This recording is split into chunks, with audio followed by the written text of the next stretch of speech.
தேவ பர்வதம். தேவ பர்வதம் ரெண்டாவது பார்ட்டு, ரெண்டாவது பகுதியை நாம் தியானிக்க போகிறோம். முதல்ல ஒரு நாள் பார்த்தோம், ஞாபகம் இருக்கா அவங்களுக்கு? தேவ பர்வதம்.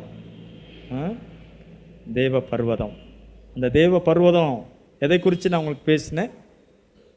தேவ பர்வதம் இல்லை, 4 தலைப்பு சொன்னேன் இல்லையா? ஞாபகம் இருக்கா? நோட் போட்டு எழுதியிருக்கீங்களா? முதல் பர்வதம், அந்த பர்வதம் பரலோக அழைப்பை தரும் பர்வதம். பரலோக அழைப்பை தரும் பர்வதம், அதுதான் முதல் தலைப்பாக பார்ட் 1ல் நான் உங்களோட கூட நான் பேசினேன். பரலோக அழைப்பை தரும் பர்வதம். ரெண்டாவது பகுதியாக பரிசுத்தமாக்கும் பர்வதம். சொல்லுங்கள், எல்லாரும் சொல்லுங்கள், வாயை திறந்து சொல்லுங்கள், என்னை பார்த்து சொல்லுங்கள். பரிசுத்தமாக்கும் பர்வதம். 4 தலைப்பு இருக்குது. ஒவ்வொரு வாரமும் ஒவ்வொரு காரியத்தை குறித்து நான் பேசுகிறேன். அடுத்தது பலவீனரை பலப்படுத்துகிற பர்வதம். பலவீனரை பலப்படுத்துகிற பர்வதம். அடுத்தது எல்லாவற்றையும் பார்த்து கொள்ளுகிற பர்வதம். எல்லாவற்றையும் பார்த்து கொள்ளுகிற பர்வதம். அடுத்தது பஞ்சத்தை மாற்றி பலத்த மழையை கட்டளையிடுகிற பர்வதம். பஞ்சத்தை மாற்றி பலத்த மழையை கொண்டு வருகிற பர்வதம். பர்வதம்னா என்னது? கன்மலை. கன்மலைன்னா யாரு? கன்மலை யாரு? சத்தமாக சொல்லுங்க. கிறிஸ்து. அல்லேலூயா. கன்மலைன்னா யாரு? அந்த கிறிஸ்துவண்டை வரும்போது இப்படிப்பட்ட காரியங்களெல்லாம் நடக்கும் அப்படின்ற தலைப்பில் தான் உங்களோடு கூட நான் பேசிக்கொண்டிருக்கிறேன். ஆவியானவரினோடு கூட இடைபடுகிற காரியங்களை உங்களுக்கு நான் விவரமாக நான் சொல்கிறேன். இப்பொழுது நாம் பார்க்கிற பகுதி பரிசுத்தமாக்குகிற பர்வதம். பரிசுத்தமாக்குகிற பர்வதம், நம்மை பரிசுத்தமாக்குகிற பர்வதம். நம்ம எல்லாம் பாவிகள். நம்ம எல்லாரும் பாவம் செய்து ஏகமாய் கெட்டு போனோம். அல்லேலூயா. நம்ம எல்லாரும் பாவிகளாக இருந்தோம், அக்கிரமக்காரர்களாக இருந்தோம். ஒருவர் கூட நீதிமான் இல்லை. நீதிமான் ஒருவனாகிலும் இல்லை. அல்லேலூயா. ஒருத்தர் கூட நீதிமான் இல்லவே இல்லை. நான் நீதிமான்னு சொல்கிறதுக்கு யாராவது ஒருத்தர் இருந்தாங்களா? இல்லவே இல்லை. எல்லாரும் பாவம் செய்து ஏகமாய் கெட்டு போனார்கள். அல்லேலூயா. அப்போ பாவிகளை பரிசுத்தமாக்குகிற பர்வதமாக இயேசு கிறிஸ்து இந்த உலகத்தில் வந்தார். அல்லேலூயா. அப்போ இயேசு கிறிஸ்து வர்றதுக்கு முன்னாடி, இயேசு கிறிஸ்து வர்றதுக்கு முன்னாடி இயேசு கிறிஸ்து இருந்தாரா? இந்த உலகத்தில் இருந்தாரா? இயேசு கிறிஸ்து உலகத்தில் இருந்தாரா? கர்த்தராக இருந்தார், கன்மலையாக இருந்தார், வார்த்தையாக இருந்தார். இருந்தாரா இல்லையா? இருந்தார். அல்லேலூயா. ஞானமாக இருந்தார், பலனாக இருந்தார். அல்லேலூயா. அவரும் இருந்தார். அந்த கன்மலை தான் கிறிஸ்து. அல்லேலூயா. வாசிக்கலாம். யாத்திராகமம் 3ஆம் அதிகாரம் 3ஆம் வசனத்திலிருந்து வேகமாக வாசிங்க. அப்பொழுது மோசே இந்த முட்செடி வெந்து போகாதிருக்கிறது என்ன? நான் கிட்ட போய் அற்புத காட்சியை பார்ப்பேன் என்றான். அவன் பார்க்கும்படி கிட்ட வருகிறதை கர்த்தர் கண்டார். முட்செடியின் நடுவில் இருந்து தேவன் அவனை நோக்கி மோசே மோசே என்று கூப்பிட்டார். மோசே மோசே என்று கூப்பிட்டார். அவன் இதோ அடியேன் என்றான். இதோ அடியேன் என்றான். அப்பொழுது அவர் என்னை கிட்டி சேராயாக, கால்களில் இருக்கிற பாதரட்சை கலற்றி போடு, நீ நிற்கிற இடம் பரிசுத்த பூமி என்றார். அல்லேலூயா. இப்ப முட்செடி சம்பவம், நம்ம அதை குறித்து நம்ம அதிகமாக தியானிச்சுட்டு இருக்கிறோம். கவனிங்க, இந்த முட்செடி சம்பவம். இந்த வனாந்தரத்தில் அந்த முட்செடி பற்றி எரிகிறது. அந்த முட்செடியை பார்க்கும்படிக்கு மோசே கிட்டே வருகிறார். அந்த முட்செடி சேதப்படாமல் அக்கினி மாத்திரம் முட்செடியை சுற்றிலும் எரிந்து கொண்டிருக்கிறது. இந்த அற்புத காட்சியை பார்ப்பதற்காக மோசே கிட்டே வருகிறார். மோசே கிட்டே வருகிறார். கிட்ட வந்த உடனே அங்கே சத்தம் கேட்கிறது, மோசே மோசே என்று கர்த்தர் மோசேயை கூப்பிட்டார். அவன் கிட்ட வர்றதை பார்க்குறார். உடனே மோசே சொல்கிறான், இதோ அடியேன் அப்படின்னு சொல்கிறான். அப்பொழுது அவர் இங்கே கிட்டி சேராயாக, இங்கே கிட்ட வராத. அப்போ ஒரு மனிதன் கிட்ட வருகிறான், அவனை கிட்ட வராதன்றார். கிட்ட வர்றான், கிட்ட வராத அப்படின்றார். ஏன் கிட்ட வரக்கூடாதுன்றாரு? உன் கால்களில் இருக்கிற பாதரட்சியை கலற்றி போடு அப்படின்றார். காலில் இருக்கிற பாதரட்சின்னா புரியுதா உங்களுக்கு? நம்ம போடுற சாண்டல்ஸ், செப்பல்ஸ். அல்லேலூயா. பாதரட்சியை கலற்றி போடு. உற்சாகமாக இருக்கீங்களா? இந்த டல்லாக இருக்க மாதிரி இருக்கேன், வெயிலுடைய தாக்கமா? நல்ல உற்சாகமாக ஒரு அல்லேலூயா சொல்லுங்களேன். நீங்கள் கொடுத்த பவர் கொடுத்தா தான் இங்கே பவராக வரும். அல்லேலூயா. நீங்கள் பவராக இருந்தால் தான் நீங்கள் டவராக நிற்க முடியும். அல்லேலூயா. புரியுதா உங்களுக்கு? அல்லேலூயா. அங்கே பவர் இல்லைன்னா இங்கே என்ன ஆயிரும்? பவரு ஆமாம், ஷவர் ஆயிரும். அல்லேலூயா. நல்ல உற்சாகமாக இருக்கணும். அப்போ உன் பாதரட்சி என்ன பண்ணேன்? கலற்றி போடு அப்படின்றார். கிட்ட வர வேண்டான்னு சொல்லலை. நீ வருவதற்கு ஒரு முறை இருக்குது. நீ வர்றதுக்கு திடுதிடுன்னு அப்படியே கிட்ட வந்து விட முடியாது. ஆண்டவர்கிட்ட கிட்ட வந்துட முடியாது. ஆண்டவரை கிட்ட சேரணும்னா அதற்கு சில குணாதிசயங்கள் நம்மிடத்தில் ஆண்டவர் எதிர்பார்க்கிறார். அவர் பரிசுத்தமாக்குகிற கர்த்தர், நம்முடைய பாவங்களை மன்னிக்கிற கர்த்தர், நம்மை கழுவுகிற கர்த்தர், நம்மை குணமாக்குகிற கர்த்தர். அல்லேலூயா. நீ கிட்டி சேராயாக உன் பாதரட்சியை கலற்றி போடு. இந்த பாதரட்சி எதை குறிக்குதுன்னா உலக வாழ்க்கையை குறிக்குது, உலகத்தினுடைய சுபாவத்தை குறிக்குது, உலகத்தினுடைய வழிபாடுகளை குறிக்குது, உலகத்தினுடைய உறவுகளை குறிக்கிறது, உலகத்தோட நம்ம வாழ்ந்த பழைய வாழ்க்கையை குறிக்கிறது இல்லையா? இப்போ இந்த உலக வாழ்க்கையும் உன்னதருடைய வாழ்க்கையும் ரெண்டும் ஒன்றா சேர்க்க முடியாது. உன்னதருடைய வாழ்க்கை வேற, உலக வாழ்க்கை வேற இல்லையா? அப்போ உலகமும் மாமிசமும் வேற, உன்னதருடைய வாழ்க்கை வேற, முறை வேற. அப்போ உன்னதருடைய வாழ்க்கையையும் உன்னதமானவருடைய அபிஷேகத்தையும் பெறணும்னா உலக வாழ்க்கையை வெறுத்தாதான் அவர்கிட்ட சேர முடியும். அல்லேலூயா. அதை வெறுக்கிறதுக்கு நம்ம ஆயத்தமாக இருக்கோமா? சில பேருக்கு உலகத்தையும் விட முடியாது, யாரையும் விட முடியாது, ஆண்டவரையும் விடவே முடியாது. ரெண்டுமே ஆசையாக தான் இருக்கும். ரெண்டுமே ஆசையாக இருந்தால் எதையுமே நம்ம பற்றி பிடிக்க முடியாது. பாருங்களேன், ஏதாவது ஒன்று தான். Choose the best. நம்ம எது நல்லதோ அதை தான் நம்ம என்ன பண்ணிக்கணுங்க, அதை தான் நம்ம பிடிக்கணும். அப்போ உலகமும் அதில் உள்ள இச்சைகளும் ஆசைகளும் அது தேவனால் உண்டானவைகள் அல்ல. அதெல்லாம் யாரால் உண்டானது? பிசாசினால் உண்டானவைகள். ஆகையினால தான் ஆண்டவர் சொல்றாரு, உலகத்திலும் உலகத்தில் உள்ளவைகளிலும் நீங்கள் அன்பு கூறாதிருங்கள். ஒருவன் உலகத்தில் அன்பு கூர்ந்தால் அவனிடத்தில் பிதாவின் அன்பு இல்லை. ஏனெனில் மாம்சத்தின் நிச்சயம், கண்களின் நிச்சயம், ஜீவனத்தின் பெருமையுமாகிய உலகத்தில் உள்ளவைகள் எல்லாம் பிதாவினால் உண்டானவைகள் அல்ல, இது உலகத்தினால் உண்டானவைகள். பார்த்தீங்களா? அப்ப இந்த இதெல்லாம் யாரால உண்டானதில்லை? உலகத்தில் இருக்கிற இச்சை, ஆசை, இதெல்லாம் யாரால உண்டானது? இது உலகத்தால் உண்டானது. ஆகையினால உலகத்தையும் உன்னதரையும் ஒன்றா வைக்க முடியாது. ஒன்று உலகம், இல்லைன்னா யாரு? உன்னதராகிய இயேசு. அதை நம்ம தான் சூஸ் பண்ணணும். நம்ம கையில் தான் அந்த வாய்ப்பை கொடுத்துருக்கிறார்.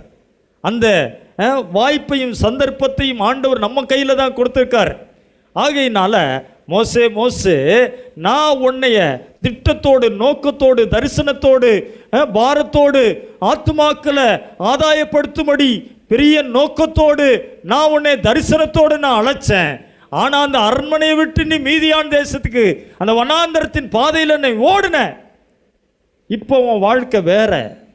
ஆனால் அப்படியே நான் உன்னை உதறி தள்ளிடல. ஆனால் நீ தான் மோசே எனக்கு வேணும்னு ஆண்டவர் திரும்பவுமா அந்த முட்செடியில் தரிசனமாகி மோசையை ஆண்டவர் கூப்பிடுகிறார். மோசே கிட்ட வர்றான், அந்த அற்புத காட்சியை பார்க்கும்படி வருகிறான். அந்த மோசையை பார்த்து தான் ஆண்டவர் சொல்றாரு, நீ கிட்ட வராத, உன் பாதரட்சி என்ன பண்ணு? கலற்றி போடுப்பா, கலற்றி போடு, கலற்றி போடு. நீ நிற்கிற இடம் பரிசுத்த பூமி, பரிசுத்த பூமி அப்படின்றான். அல்லேலூயா. நம்ம பர்வதத்துக்கிட்ட வந்தால் போதும். நம்ம எவ்வளோ பெரிய பாவியாக இருந்தாலும் பரவாயில்ல, எவ்வளோ பெரிய தவறு செஞ்சுருந்தாலும் பரவாயில்ல, எவ்வளோ அநீதி நம்ம செஞ்சுருந்தாலும் பரவாயில்ல, இந்த உலகத்திலே மிகப்பெரிய ஒரு அக்கிரமக்காரர் என்கிற பட்டியலில் நம்ம பேர் இருந்தாலும் பரவாயில்ல. ஆண்டவர் எதிர்பார்க்கிறது என்னன்னா, நம்ம தேவ பர்வத தண்டையில் வந்துவிட்டால் போதும். மிகப்பெரிய பாவியையும் ஆண்டவர் பரிசுத்தவானாக மாற்றுகிற பர்வதம் தேவனுடைய பர்வதம். அல்லேலூயா, அல்லேலூயா. நம்ம பர்வதத்துக்கிட்ட வரணும். அல்லேலூயா. பர்வதத்துக்கிட்ட நிறைய பேர் என்ன தெரியுங்களா, ஐயோ நமக்கெல்லாம் அதெல்லாம் ஒத்து வராதுப்பா, நான்லாம் பெரிய பாவி, நான்லாம் எப்படி ஆலயத்துக்குள்ளே வர்றது, நான் எப்படி அவங்களோட நான் உறவு வச்சுக்கிறது, அவங்களோட கூட நான் எப்படி உறவாடுவது, நான் எப்படி ஆலயத்தில் வந்து ஆராதிப்பது, என் கையெல்லாம் என்னவா இருக்குது, பாவமாக இருக்குது, என் சிந்தனையெல்லாம் பாவமாக இருக்குது, நான் பெரிய கொலைகாரன், நான் பெரிய பாவி அப்படின்னு நிறைய பேர் என்ன பண்ணுவாங்க, தன்னையே அவர்கள் ஆண்டவரை விட்டு தூரப்படுத்தி கொள்வார்கள். ஆனால் ஆண்டவர் சொல்கிறாரு, நீ கிட்ட வா, வருத்தப்பட்டு பாரம் சுமக்கிறவர்களே நீங்கள் எல்லாரும் என்னிடத்தில் வாருங்கள். அல்லேலூயா. நான் உங்களுக்கு இளைப்பாறுதல் தருவேன். அப்போ நம்ம எப்போ பரிசுத்தமாகிறது, நம்ம எப்போ பரிசுத்தர்கிட்ட வர்றது இல்லையா? நம்ம சிந்தனையினால நம்முடைய நடக்கையினால ஒருபோதும் நாம் பரிசுத்தமாக முடியவே முடியாது.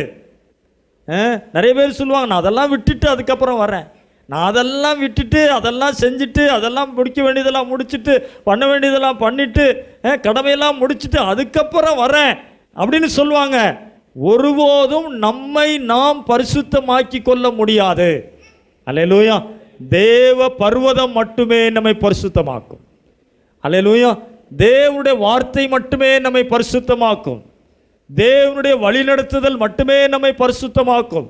அந்த தேவ பர்வதத்துக்கிட்ட வந்துட்டா போதும், ஆண்டவர் நம்மை பரிசுத்தமாக மாற்றுவார். அல்லேலூயா சொல்லுவோமா? நல்ல அல்லேலூயா சொல்லுவோமா? நல்ல சத்தமாக சொல்லுவோமா? அல்லேலூயா. பரிசுத்தமாக்குறதுக்கு பிரியமாக இருக்கீங்களா? ஆண்டவரே என்னை பரிசுத்தமாக்குங்க ஆண்டவரே. ஆண்டவர்கிட்ட கேட்டிருக்கீங்களா? ஆண்டவரே என்னை பரிசுத்தமாக்குங்கப்பா. ஆண்டவரே உம்முடைய தூய இரத்தத்தினால, ஆண்டவரே உம்முடைய கல்வாரி சிலுவையில் சிந்தின இரத்தத்தினால ஆண்டவரே என்னை ஒரு விஷயம் கழுவும் என்று நம்ம ஜெபிச்சிருக்கிறோமா? நிச்சயமாக அதுதான் பர்வதம். நம்ம ஆண்டவருடைய சமூகத்தில் போய் மண்டிட்டு நம்ம ஜெபிக்கிற நேரம்தான் நம்ம பர்வதத்தை அண்டையில் சேருகிற அந்த நேரம். அல்லேலூயா. வாசிக்கலாம். யோசுவாவுக்கு எழுதின புஸ்தகம், யோசுவாவுக்கு எழுதின புஸ்தகம், பிரைஸ் தி லார்ட். அல்லேலூயா. 7ஆம் அதிகாரம் 11ஆம் வசனத்திலிருந்து வாசிங்க. Praise the Lord. இஸ்ரவேலர் பாவம் செய்தார்கள்.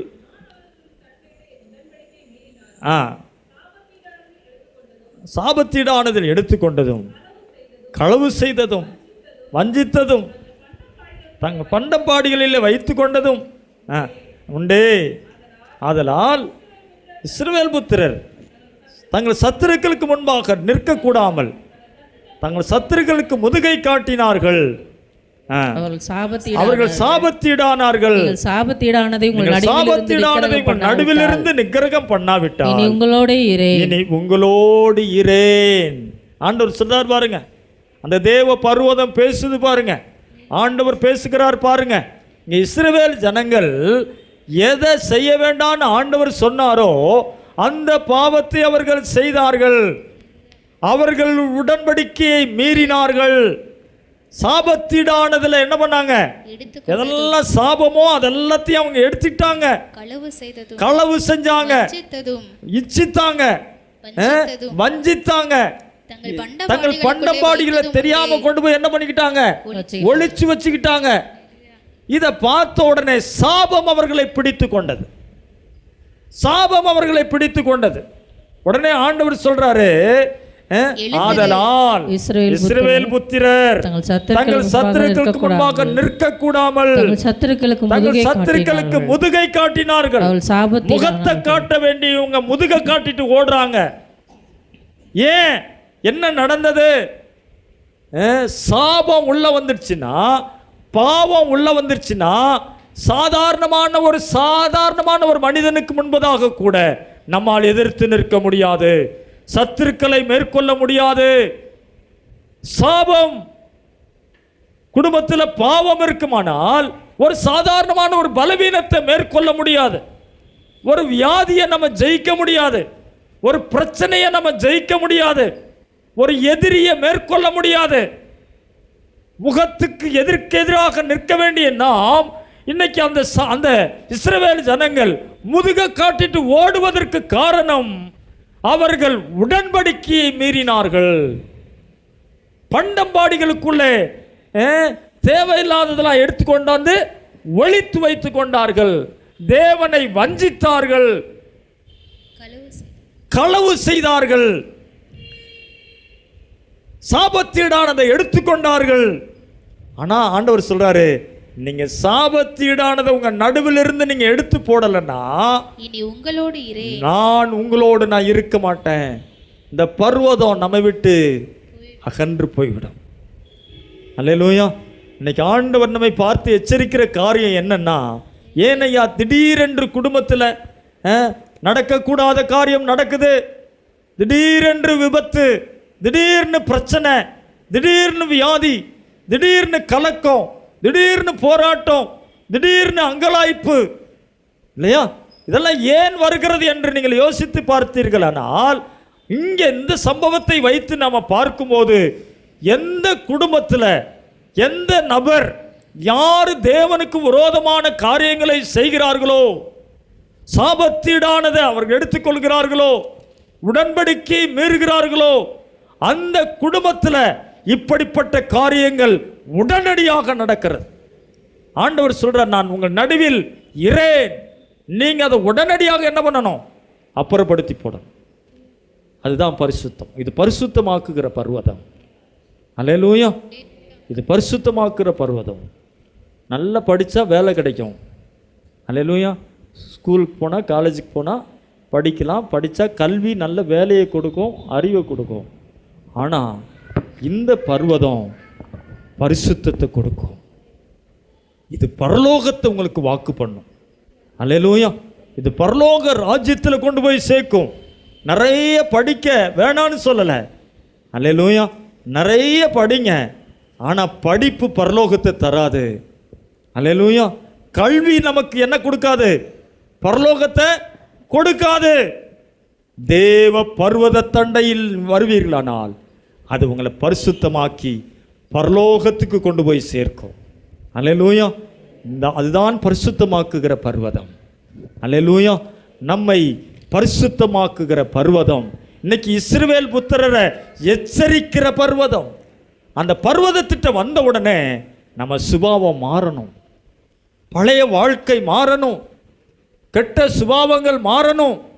ஒருவன் கிறிஸ்துவுக்குள் இருந்தால் அவன் புது சிருஷ்டியாயிருக்கிறான். பழையவைகள் ஒளிந்து போயின, எல்லாம் புதிதாயின. அல்லேலூயா.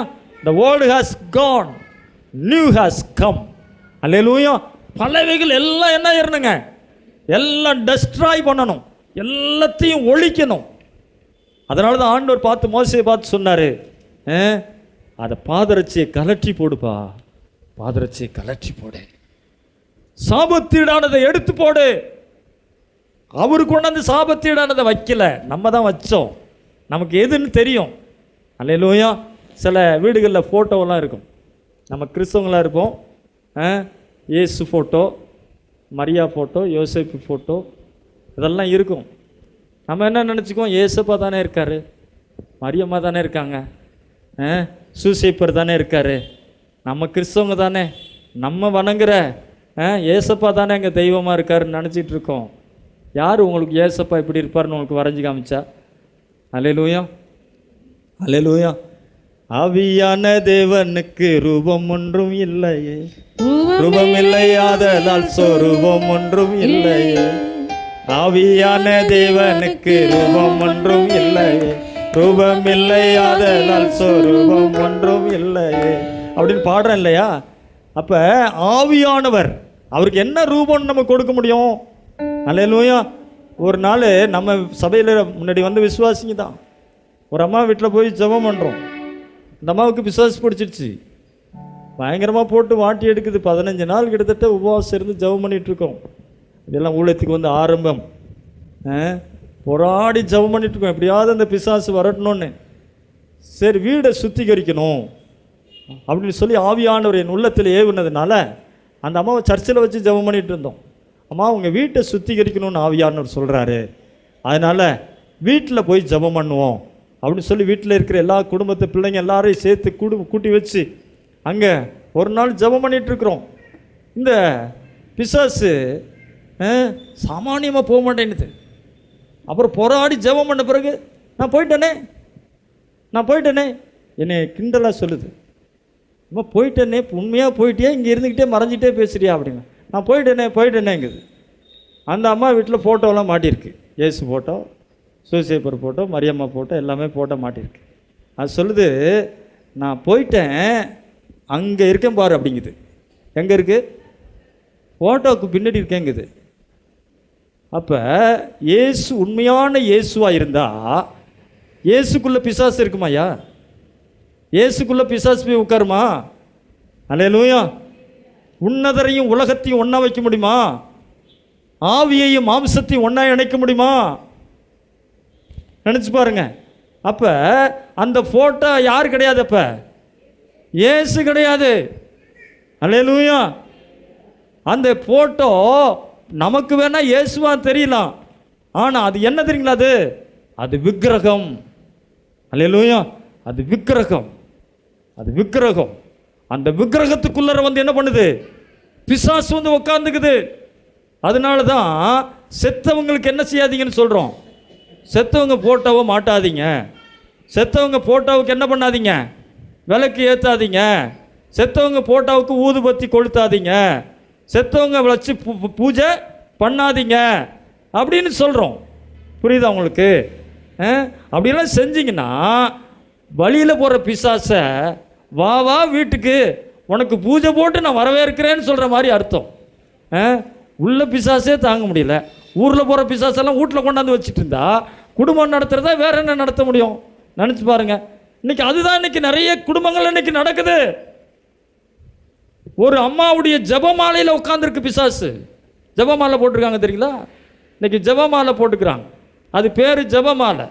அது உண்மையாகவே ஜெபமாலையாக இருந்தா, அப்படி வசனம் இருந்துருந்துச்சுன்னா ஜெபமாலையில் பிசாசு வந்து உட்காருமா? அல்லேலூயா. மாலையில் இல்லை ஜெபம், போட்டுக்கிற மாலையில் இல்லை ஜெபம், உள்ளத்தில் இருக்கணும் ஜெபம். அல்லேலூயா. உள்ளத்தில் இருக்கணும் ஜெபம், உள்ளத்திலிருந்து ஜெபம் வரணும். மாலையில் இருக்கிற ஜெபமெல்லாம் அது போயிடும். அல்லேலூயா. நம்மை பரிசுத்தமாக்குகிற பர்வதம் ஆண்டவர்கிட்ட வந்துட்டா, அந்த பர்வதத்திட்ட வந்துட்டா நம்ம சுபாவம் மாறணும். நம்முடைய தன்மை மாறணும், நம்முடைய பழைய வாழ்க்கை மாறணும். ஆண்டவர் மாற்றுவார். எப்போ மாற்றுவார்? அந்த பர்வதத்திலேருந்து ஒரு சத்தம் கேட்குது பாருங்க, மோசே நீ கிட்டி சேராயாக, உன் பாதரட்சி என்ன பண்ணுப்பா? கலற்றி போடு. பாதரட்சியை கலட்டி போட காலில் முள்ளு குத்துச்சுன்னா நான் நிற்கிறது என்ன? மாளிகையில் நிற்கிற அரண்மனையில் நான் எங்கே நின்றுட்டுருக்கேன்? வனாந்திரத்தில் நிற்கிறேன், முள்செடி பக்கத்தில் நிற்கிறேன். ஆண்டவரே, காலில் என்ன குத்தும்? முள்ளு குத்தும் அப்படின்னு மோசே சொல்லியிருக்கலாம் இல்லையா? ஆனால் ஆண்டவர் சொன்ன உடனே மோசே உடனடியாக கீழ்ப்படிந்தார். இன்னைக்கு சில காரியங்களை ஆண்டவர் உங்களோடு கூட பேசுவார். செல்வராணி சிஸ்டர் கூட ஞானஸ்நானம் எடுக்கிற முன்னாடி சில வார்த்தை சொன்னோம், அவங்க செவி கொடுக்கல. சரி, ஆண்டவர் பேசட்டும். அல்லேலூயா. ஆண்டவர் பேசட்டும். நம்ம சொல்ல வேண்டியது என்ன பண்ணிட்டோம்? நம்ம சொல்லிட்டோம். இந்த உலக ஆசைகள், இந்த உலகத்தின் காரியங்களை நம்ம வெறுக்கலைன்னா உன்னதருடைய ஆசீர்வாதத்தை பெற்றுக்கொள்ள முடியாது. உன்னதர் தருகிற தரிசனத்தை நம்ம இழந்து போயிடுவோம். உன்னதர் வைத்திருக்கிற அழைப்பை நாம் இழந்து போயிடுவோம். சாதாரணமான அற்பமான இந்த உலகத்திற்காக சாதாரணமான இந்த பாதரட்சி அவன் கலற்றி போடலைன்னா தேவன் அவன் மீது வைத்திருந்த அழைப்பு, தேவன் அவன் மீது வைத்திருந்த திட்டம், தேவன் அவன் மீது வைத்திருந்த தரிசனம் மிகப்பெரிய தரிசனம். அந்த பாதரட்சியை நான்லாம் கலற்றி போட முடியாதுன்னு சொல்லியிருந்தான்னா இன்னைக்கு மோசே அல்ல, மோசேயை போல பல 100 பேரை ஆண்டவரால் எழுப்பியிருக்க முடியும். நீ தான் வரலையே மோசே, போ, பரவாயில்ல, நான் சொல்றதை நீ கேட்க மாட்டேன்ற, பரவாயில்ல, நீ இல்லைன்னா நான் வேற ஒருத்தரை எழுப்பிக்கிறேன் அப்படின்னு ஆண்டவர் விடவில்லை. ஆண்டவர் பார்த்தார், அவனை பரிசுத்தமாக்கி, அவனை பலப்படுத்தி, அவனை உருவாக்கி, தேவன் அவன் மீது வைத்திருந்த திட்டத்தையும் நோக்கத்தையும் தரிசனத்தையும் அவன் மூலமாகவே நிறைவேற்ற வேண்டும் என்று சொல்லிதான் அந்த பர்வத தண்டையிலே அவனை பரிசுத்தமாக்கினார். அல்லேலூயா. இன்னைக்கு ஆண்டவர் உங்களை பார்த்து என்ன வேணாம் மகளே, இது வேணாம் உனக்குன்னு தூக்கி எறிய சொன்னா உடனடியாக தூக்கி எறியுங்கள், உடனடியாக களைந்து போடுங்கள், உடனடியாக அந்த இடத்தை விட்டு வெளியே வாங்க, உடனடியாக வெளியேறுங்க. ஆண்டவர் நோக்கமில்லாமல் யாரையும் ஆண்டவர் பேச மாட்டார், நோக்கமில்லாமல் எதையும் ஆண்டவர் செய்ய மாட்டார். எந்த நோக்கத்தை ஆண்டவர் உங்களோடு கூட பேசுகிறாரோ அவர் உன்னதத்தில் இறங்கி நீங்களும் ஒருவர் என்று ஆண்டவர் உங்களோடு கூட பேசுவார் என்றால் அது ஒரு சாதாரணமான மனிதனுடைய பேச்சு அல்ல, உன்னதருடைய பேச்சு. உங்களை உருவாக்குகிறவர் பேசுகிறார், உங்களை அழைத்தவர் பேசுகிறார், உங்கள் மீது அபிஷேகத்தை தந்தவர் பேசுகிறார், உங்கள் மீது ஒரு பெரிய திட்டத்தை வைத்திருக்கிறவர் பேசுகிறார்.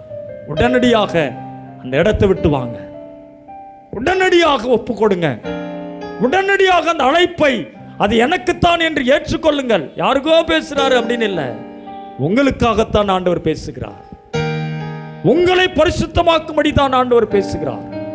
அல்லேலூயா. அதை மோசே உடனே செவி கொடுத்தான், அவனுடைய சுபாவம் மாறிச்சு. இன்னைக்கு நல்ல கவனிங்க, நம்ம படைச்ச ஆண்டவரோடு கூட நேரம் ரொம்ப ஸ்பெண்ட் பண்ணணுங்க. ஆண்டவரோடு கூட நம்ம என்ன பண்ணணும், டைம் ரொம்ப ஸ்பெண்ட் பண்ணணும். நிறைய நேரங்களில் நான் நைட்டு தூங்குறது ரொம்ப கடினம்,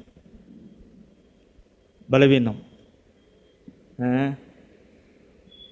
சில நேரம் இந்த பலவீனத்தில் தூங்கவே முடியாது,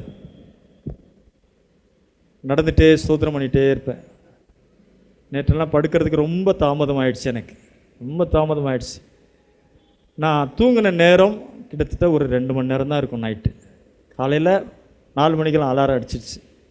அலாரம் அடிக்கும்போது என்னால் எழுந்திருக்கவே முடியல, பலவீனம். சரின்ட்டு ஆண்டவருடைய சமூகத்தில் ஜெபம் பண்ணி, ஆண்டவரே என்னுடைய பலவீனம், ஆண்டவரே என்னுடைய பலவீனத்தை நீங்கள் மாற்றுங்க. ஆண்டவர்கிட்ட ஜெபம் பண்ணிகிட்டே இருந்தேன். ஆண்டவரே நான் நிற்கணும், 2 ஆராதனை நடத்தணும், ஆண்டவரே என்னை பலப்படுத்துங்க. ஆண்டவர் பலப்படுத்தினா அன்னைக்கு நான் நிற்கிறேன் அப்படின்னா ஆண்டவருடைய கிருபை. படைச்சவரோட நம்ம நேரம் ஸ்பெண்ட் பண்ணணும். கண்டது கடைதிலெல்லாம் நேரத்தை என்ன பண்ணக்கூடாதுங்க. இன்னைக்கு இந்த செல் இருக்கு பாருங்க, கையில் பெரிய பிசாசே அதுதான். இன்னைக்கு அது இல்லாமையும் இருக்க முடியல, அதை வச்சுக்கிட்டும் இருக்க முடியாமல் நிறைய பேர் சிக்கிட்டு கிடக்குறாங்க. இன்னைக்கு நிறைய பேர் சிக்கிக்கிட்டாங்க, தானாகவே சிக்கிக்கிட்டாங்க. இன்றைக்கெல்லாம் பார்த்தீங்கன்னா பெண்கள் ஆண்களை விட இன்னைக்கு பெண்கள் தான் நிறைய இதை யூஸ் பண்ணுறாங்க. அதுவும் பார்த்தீங்கன்னா வண்டியில் போகும்போது நான்லாம் இன்னை வரைக்கும் வண்டி ஓட்டும்போது ஃபோனை வச்சுட்டு இப்படி பேசி எனக்கு வச்சுக்கே தெரியாது, பொத்துன்னு விட்டுருவேன். இப்படி வச்சுட்டு பேசிட்டு வண்டி ஓட்டவெல்லாம் எனக்கு தெரியாது. ஆனால் இன்றைக்கி பெண்கள் பார்க்குறேன், பைபாஸில் ஹைவேயில் எவ்வளோ வேகமாக அப்படி வச்சுக்கிட்டு அவ்வளோ வேகமாக பெண்கள் வண்டி ஓட்டிட்டு வேகமாக போகிறாங்க. நல்ல ட்ரெயின் ஆகிருக்காங்க, நல்ல ட்ரெயின் ஆகிருக்காங்க. அல்லேலூயா. அப்படியே வேலை செஞ்சுக்கிட்டே என்ன செய்கிறாங்க, பெண்கள் ஃபோன் பேசிக்கிட்டே வேலை செய்கிறாங்க. அவ்வளோ நல்ல ட்ரெயின் அப் ஆகிருக்கீங்க, வயசுலாம் பாக்கியவானுங்க. அல்லேலூயா. இப்போ எவ்வளோ டைம் பாருங்களேன், இப்போ அதுக்கெல்லாம் எவ்வளோ டைம் ஸ்பெண்ட் பண்ணுறாங்க பாருங்களேன். ஆனால் நம்ம வேதத்தில் நம்ம டைம் ஸ்பெண்ட் பண்ணோன்னா உன்னதரோடு நம்ம நேரத்தை செலவிடுவோம் என்றால், படைத்தவரோடு நம்ம நேரத்தை செலவிடுவோம் என்றால், இது நம்மை பக்குவப்படுத்தும், இது நம்மை பண்படுத்தும், இது நம்மை பரிசுத்தமாக்கும் இல்லையா? இது நம்ம என்ன பண்ணோம், நம்மை பலப்படுத்தும். நம்மை பலப்படுத்துகிற, பண்படுத்துகிற, பரிசுத்தமாக்குகிற பர்வதம் தெய்வ பர்வதம். அல்லேலூயா. அந்த பர்வதத்தில் நம்ம கிட்ட வந்துட்டா போதும். தூரத்தில் இருக்குதா ஒன்றும் நமக்கு தெரியாது. அந்த பர்வதத்துக்கிட்ட வரணும், கஷ்டம். ரொம்ப கஷ்டம். பர்வதத்துக்கிட்ட வர்றது ரொம்ப ரொம்ப கஷ்டம். அந்த பர்வதத்துக்கிட்ட வந்துட்டோன்னா அந்த பர்வதம் பேச ஆரம்பிக்கும் பாருங்களேன். ஹல்லேலூயா, ஹல்லேலூயா. அந்த பர்வதம் பேசும். உங்க பேரு அந்த பர்வதத்துக்கு தெரியும். மோசே, மோசே, மோசே, மோசே. அந்த பர்வதம் பேசுது பார்த்தீங்களா? நம்ம கிட்ட வரணும்னு ஆண்டவர் எதிர்பார்க்கிறார். நம்ம கிட்ட வந்துட்டா, நம்ம அந்த பர்வதத்துக்கு கிட்ட வந்துட்டா, நம்ம எப்பேற்பட்ட பாவியா இருந்தாலும் அந்த பர்வதம் நம்ம திரும்பி அனுப்பும் போது நம்ம பாவியா அனுப்புறதில்ல, நம்மை பரிசுத்தமாக்கி பக்குவப்படுத்தி பண்படுத்தி நம்மை பலப்படுத்தி அனுப்புகிற பர்வதம் அந்த தெய்வ பர்வதம். ஹல்லேலூயா, ஹல்லேலூயா, பிரைஸ் தி லார்ட், ஹல்லேலூயா. ஏனென்றால் நான் பரிசுத்தர், ஆகையால் நீங்களும் பரிசுத்தராயிருங்கள். உங்கள் நடக்கைகள் எல்லாவற்றிலேயும் நீங்கள் பரிசுத்தராயிருங்கள். அந்த பரிசுத்தத்துக்கு வந்துட்டா, ஹல்லேலூயா, அந்த பரிசுத்தம் நமக்குள்ள வந்துட்டா இந்த உலகத்துக்குரிய சிந்தனை எல்லாம் மறந்துடும் பாருங்களேன். உலகத்துக்குரிய சிந்தனைகள் எல்லாம் மறந்துடும். நம்ம சிந்தனையெல்லாம் எப்படிதான் இருக்கும்? ஹல்லேலூயா, ஹல்லேலூயா. நம்ம சிந்தையெல்லாம் எப்படி மாறணும்? பரலோக சிந்தையா மாறணும், பரலோக சிந்தனையா மாறணும். அப்போஸ்தலனாகிய பவுல் சொல்றாரு, கிறிஸ்து இயேசுக்குள் இருக்கிற சிந்தையே உங்களிலும் இருக்கக்கூடாது. எங்களுக்கோ கிறிஸ்துவின் சிந்தை உண்டாயிருக்கிறது. இதெல்லாம் எப்படிங்க வந்துச்சு? எப்படி வந்தது? அவரோட கூட டைம் ஸ்பெண்ட் பண்ணும்போது. நீங்க யாரோட அதிகமாக பழகுகிறீர்களோ, எவைகளோடு அதிகமாக நேரம் செலவிடுகிறீர்களோ அவைகளைப் போலவே நீங்கள் மாறுவீர்கள். அதுதான் இயல்பு, அதுதான் இயல்பு. சில பிள்ளைங்கள்லாம் தூக்கத்தில் இப்படி இப்படின்னுட்டே இருக்கு தெரியுங்களா? சின்ன பிள்ளைங்க தூக்கத்தில் என்ன பண்ணிகிட்டே இருக்கோம்? ஏன்? அதுங்களுக்கு செல்லு தெரியுது. செல்லில் அப்படியே பார்த்து திடீர்னு சிரிக்கும், திடீர்னு கத்தும், பயப்படும். ஏன்னா இந்த கார்ட்டூன்லாம் பார்த்து பார்த்து அது என்ன பண்ணுதுங்க? இப்போ என்ன வேற ஒரு இதெல்லாம் இருக்குது, ஃபயரா? ஆமாம், ஃப்ரீ ஃபயர். அல்லேலூயா. அப்போ அதுக்கு சிந்தனையெல்லாம் என்னவா மாறிடுதுங்க? பெண்கள், குடும்ப பெண்கள், பிள்ளைகளை வைத்திருக்கிற தாய்மார்கள், உங்கள் கையில் மிகப்பெரிய பொக்கிஷத்தை ஆண்டவர் கொடுத்துருக்காரு. அதுதான் உங்களுடைய பிள்ளைகள்.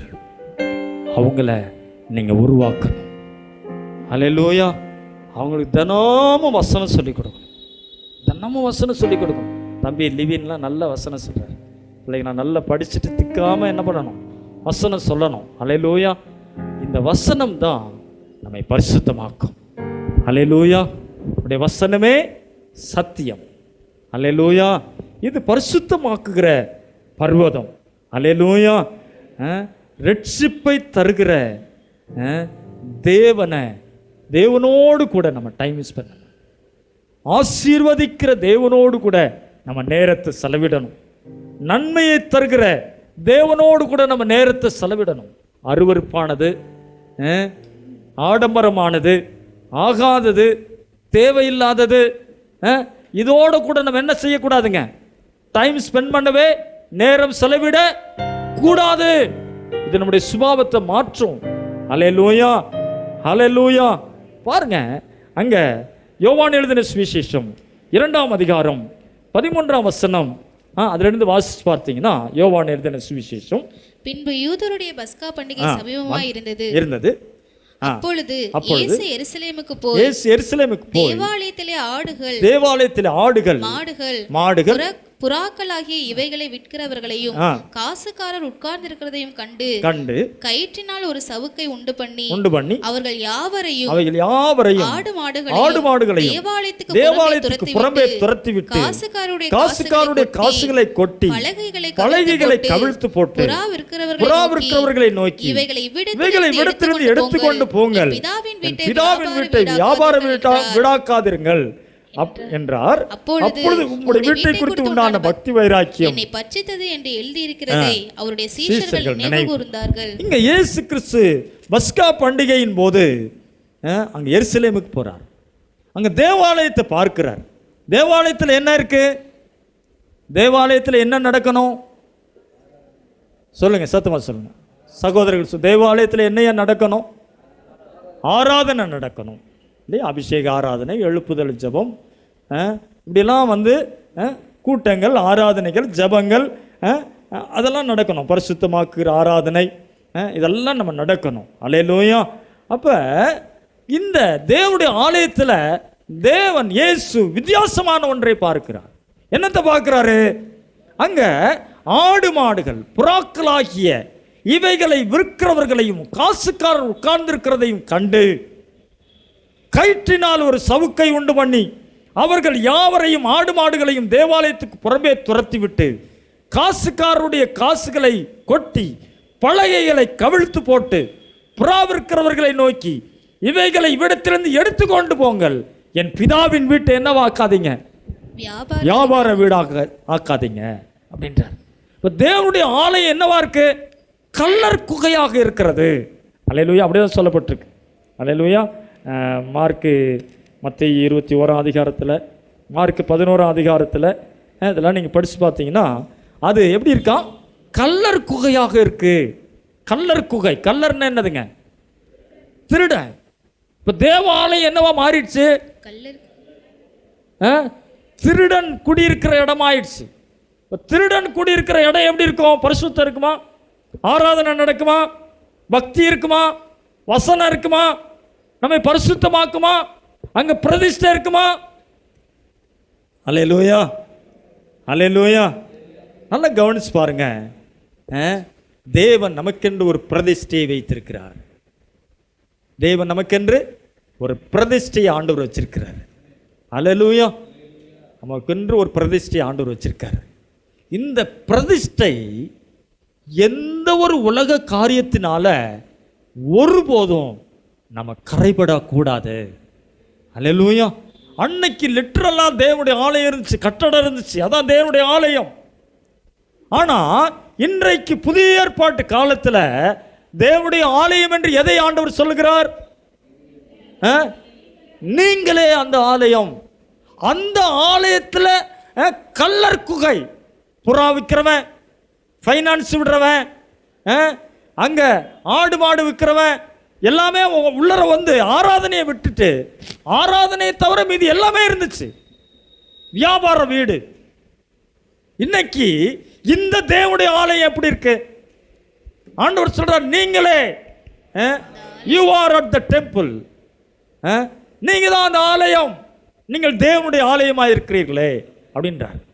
அப்ப அந்த ஆலயத்தை பார்த்தே ஒரு கயிற்றினால் ஒரு சவுக்கை உண்டு பண்ணி புறா விற்கிறவங்களையும் ஆடு மாடு விற்கிறவங்களையும் காசு பலகைகளையும் கவிழ்த்து போட்டு அவ்வளவு கோபம் அடைந்து எல்லாம் எடுத்துட்டு ஓடுங்க, என் பிதாவின் வீட்டை வியாபார வீடாக்காதீங்க அப்படின்னு சொல்லி கோபப்பட்ட ஆண்டவர் அந்த தேவனுடைய ஆலயத்தை பரிசுத்தமாக்கும்படி விரும்புகிற ஆண்டவர் இன்னைக்கு இந்த ஆலயமாகிய இந்த பரிசுத்த ஆலயமாகிய உங்களையும் என்னையும் மீட்கும்படிக்கு தன்னுடைய ஜீவனையே கொடுத்து அவருடைய சொந்த இரத்தத்தினால மீட்டெடுத்த ஆண்டவர் இந்த ஆலயம் பரிசுத்தம் குறைவு இருந்துச்சுன்னா, கரைப்பட்டு இருந்துச்சுன்னா அவர் வேதனைப்படுவாரையா, பட மாட்டார் ஐயா?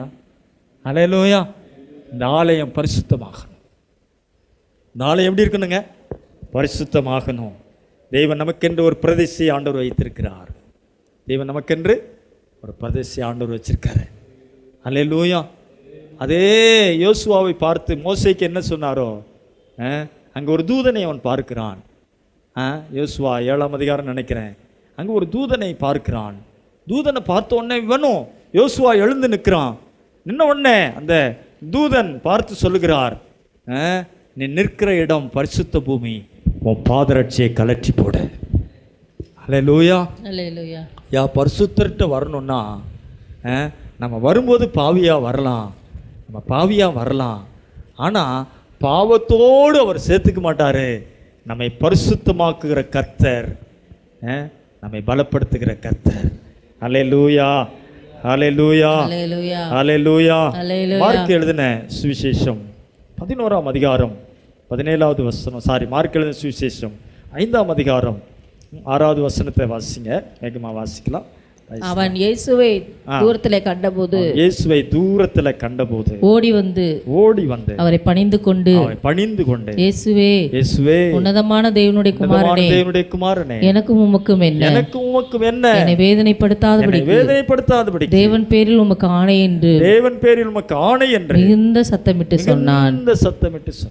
ஒரு பயங்கரமான ஒரு மனிதன், யாராலும் அடக்கப்பட முடியாத ஒரு மனிதன். சங்கிலிகளினாலும் விலங்குகளினாலும் அவனை கட்ட ஒருவனாலும் கூடாதிருந்தது. மிகப்பெரிய ஒரு கொடூரமான ஒரு மனிதன். அந்த மனிதனை அடக்க யாராலும் முடியல. அவனுடைய குடியிருப்பு எங்க இருந்துச்சு? கல்லறைகளில் தான் அவனுடைய குடியிருப்பு, இல்லையா? கல்லறைகளில் தான் அவன் குடியிருந்தான். அந்த கல்லறைகளில் குடியிருந்த ஒரு மனிதனை கர்த்தர் சந்தித்தார். இந்த தேவ பர்வதம், பரிசுத்த பர்வதம், அல்லேலூயா. இந்த பரிசுத்த பர்வதம் அந்த கல்லறையை நோக்கி போகுது ஐயா. அல்லேலூயா. அந்த கல்லறையில் உட்கார்ந்திருக்கிற மனிதன் கிட்ட போறாரு இயேசு.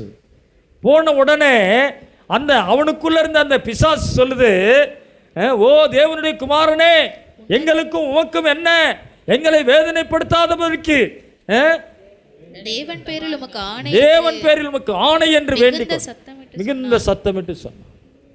காலம் வரும் முன்னே நீர் என்ன செய்யாதீர், எங்களை வேதனைப்படுத்தாதீரும். எங்களுக்கு இன்னும் கொஞ்சம் டைம் இருக்கு, அதுக்குள்ள நீர் என்ன பண்ணாதீர், எங்களை வேதனைப்படுத்தாதீங்க ஆண்டவரே. நான் கேட்குறேன், பிசாசுக்கு தெரியுது அதனுடைய காலம். பிசாசுக்கு எவ்வளோ காலம் இருக்குமோன்னு தெரியுது. நமக்கு தெரியுமாயா? நமக்கு தெரியுதா நம்ம தேவனுடைய திட்டம், தேவன் நம்ம மீது வைத்திருக்கிற அபிஷேகம், தேவன் நம்ம மீது வைத்திருக்கிற பிரதிஷ்டை, தேவன் நம்ம மேல வச்சிருக்கிற அழைப்பு, தேவன் நம்ம மேல வச்சிருக்கிற பரிசுத்தம் தெரியுதா நமக்கு? ஆனா பிசாசு சொல்லுது பாருங்களேன், ஏன்பா காலம் வரும் முன்னே நீங்க என்ன வேதனைப்படுத்த வந்துட்டீங்க, இன்னும் கொஞ்சம் டைம் இருக்கு அப்படின்னு சொல்றான். ஆண்டவர் அவன் கிட்ட போகிறார். அவனை பார்த்து என்ன செய்யறார் தெரியுங்களா? அவனை சுகமாக்குகிறார். அல்லேலூயா. அவனை ஆண்டவர் சுகமாக்குற அந்த அதிகாரத்தில் வாசிச்சு பார்த்தீங்கன்னா, அவர் அவனை நோக்கி அசுத்த ஆவியே மனுஷனை விட்டு புறப்பட்டு போ என்று சொல்லி இருந்தார். அல்லேலூயா. வாசிங்கம்மா. அப்பொழுது அவர் அவனை நோக்கி, உன் பேர் என்னவென்று கேட்டார். அதற்கு அவன், நாங்கள் அநேகராய் இருக்கிறபடியால் பேர் லேகியோன் என்று சொன்னான். அந்த திசையிலிருந்து துரத்தி விடாதபடிக்கு அவரை மிகவும் வேண்டிக் கொண்டான். அப்பொழுது அவ்விடத்தில் மலையருகே அநேக பன்றிகள் கூட்டமாக மேய்ந்து கொண்டிருந்தது. அந்த பிசாசுகள் எல்லாம் அவரை நோக்கி பன்றிகளுக்குள்ளே போகும்படி அவர்களுக்குள்ளே எங்களை அனுப்பும் என்று அவரை வேண்டிக் கொண்டன. நான் கேட்கிறேன், இங்க பிசாசு ஆண்டவர்கிட்ட ஒரு வேண்டுதல் வைக்குது, ரெக்வெஸ்ட் வைக்குது. பிசாசு ஒரு விண்ணப்பம் வைக்குது. என்ன விண்ணப்பம் வைக்குது? எங்களை பாதாளத்தில் அனுப்பாம பன்றிகளுக்குள்ள அனுப்புங்கன்னு ஒரு அந்த நேரத்தில் ஒரு விண்ணப்பம் வைக்குது. ஆண்டவர் என்ன நீ கேட்குற அப்படின்னு சொன்னாரா? பிசாசு ஜெபிக்கிற ஜெபத்துக்கே ஆண்டவர் பதில் கொடுக்குறாருன்னா என்ன செஞ்சார் ஆண்டவர்? பன்னிக்குள்ளே தானே போனோம், போ, சரியான இடத்த தான் நீ என்ன பண்ணுற. இப்போ பிசாசுக்கே அது எங்கே இருக்கணும்னு தெரிஞ்சு வச்சிருக்கு. நான் சொல்கிறது புரிஞ்சா நீங்கள் சந்தோஷம். அல்லேலூயா. பிசாசுக்கு அது இருக்கிற இடம் எங்கே இருக்கணும்னு அதுக்கு தெரியுது.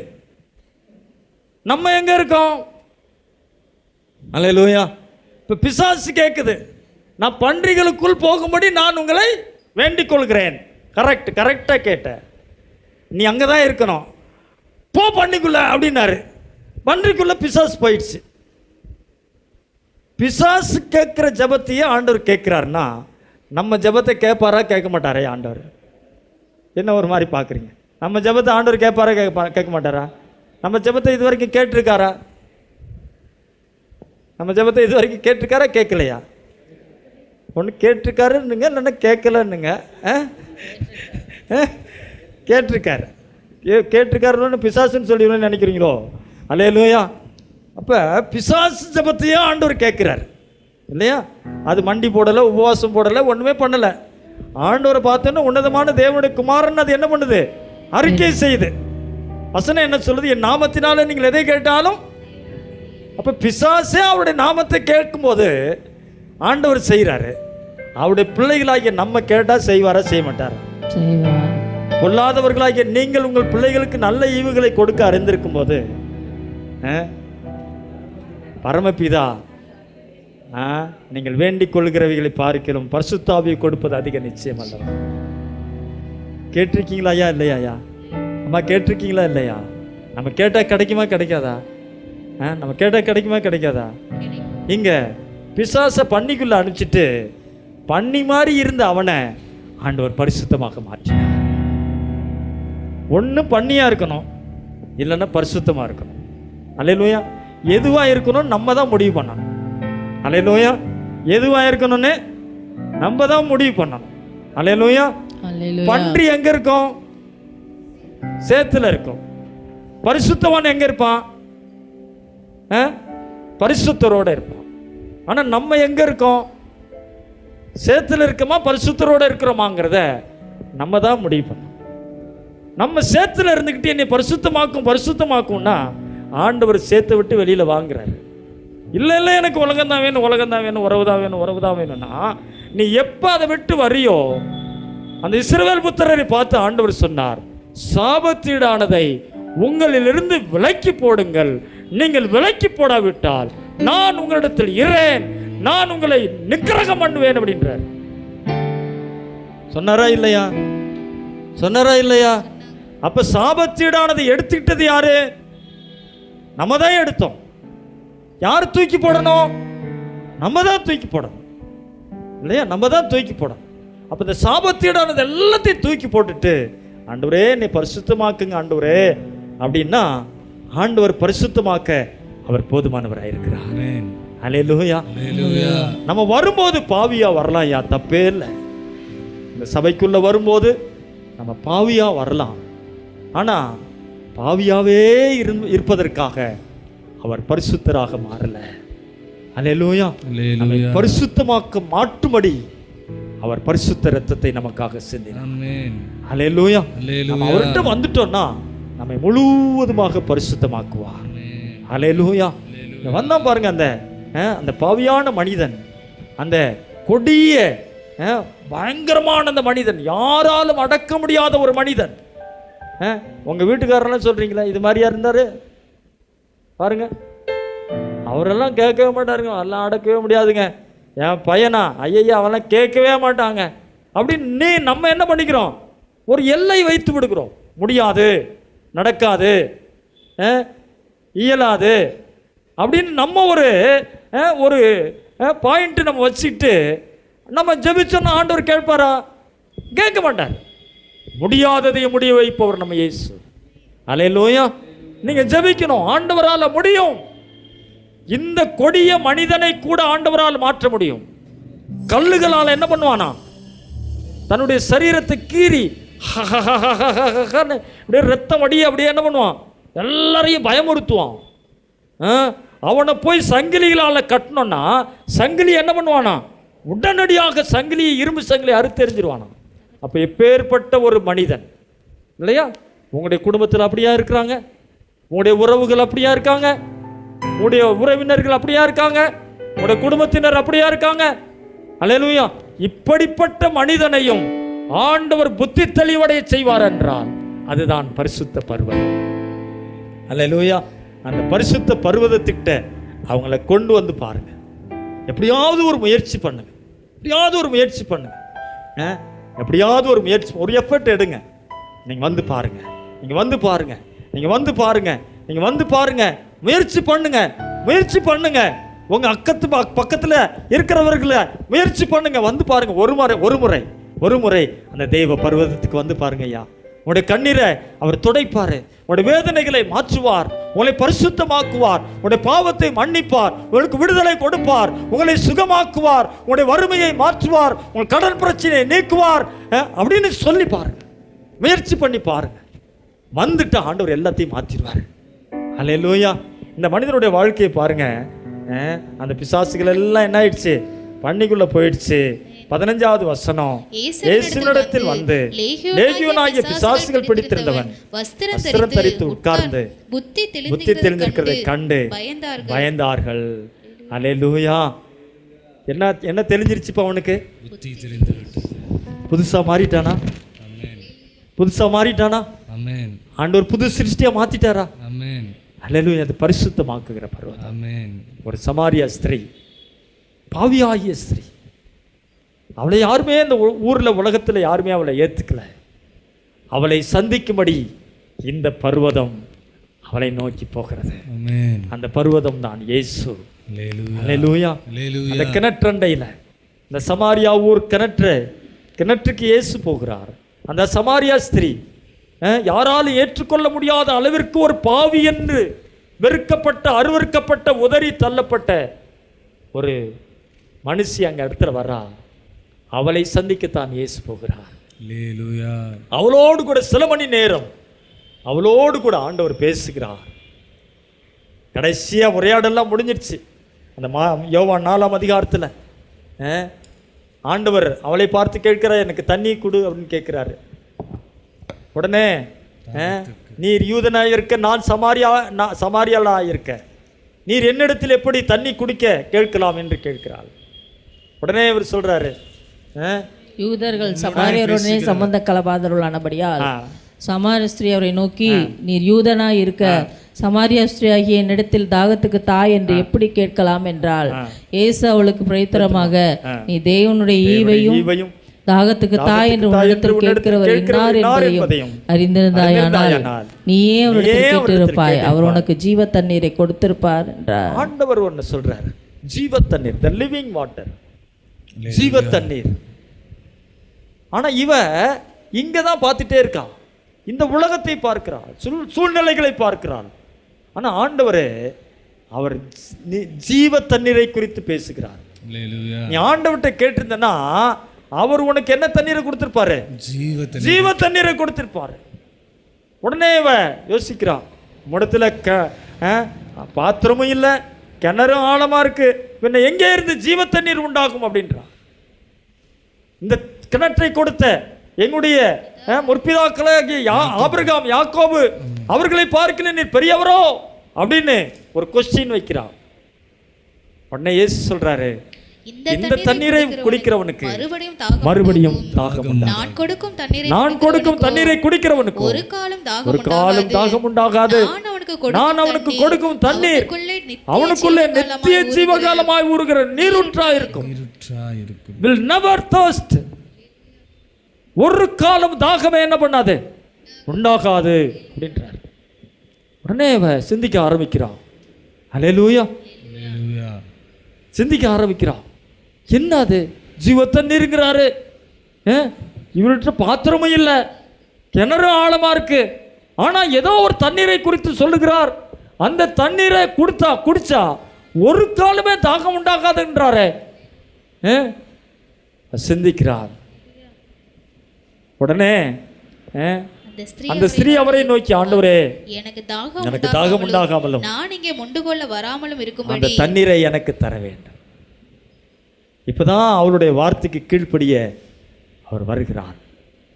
அப்பனா அந்த தண்ணீரை எனக்கு கொடுங்க ஆண்டவரே, அந்த தண்ணீரை எனக்கு கொடுங்க ஆண்டவரே. அப்படி ஒரு தண்ணீர் இருக்கா, அப்படி ஒரு ஸ்பெஷல் வாட்டர் உங்கள்கிட்ட இருக்கா. அந்த தண்ணீரை நீங்க கொடுத்துட்டீங்கன்னா நான் நிந்திக்கப்பட வேண்டியதில்லை, அவமானப்பட வேண்டியதில்லை, பரிகசிக்கப்பட வேண்டியதில்லை. என்னை எல்லாரும் இந்த உலகத்தில், சமுதாயத்தில், கிராமத்தில் என்னை எல்லாரும் வெறுக்கிறாங்களா ஆண்டவரே, இந்த தண்ணீரை நீங்க கொடுத்துட்டீங்கன்னா நான் இந்த கிணத்துக்கே வர வேண்டியதே இல்லையா ஆண்டவரே, இந்த ஏச்சு பேச்செல்லாம் வாங்க வேண்டியதில்லையா ஆண்டவரே, அந்த தண்ணீரை எனக்கு தரணும்னு கேட்குறான். இப்போ உடனே தண்ணீரை கொடுத்துட்டாரா? தண்ணீரை கேட்டார் இல்லையா? ஆண்டவர் என்ன சொன்னார்? நீ அவரிடத்தில் கேட்டிருந்தால் அவர் உனக்கு ஜீவ தண்ணீரை கொடுத்திருப்பார் அப்படின்னு சொன்னார் இல்லையா? இப்போ அந்த ஜீவ தண்ணீரை அவ கேட்கிறாரு இல்லையா, கேட்குறாங்களா இல்லையா? இப்போ கேட்ட உடனே கொடுத்துட்டாரா? கொடுக்கல.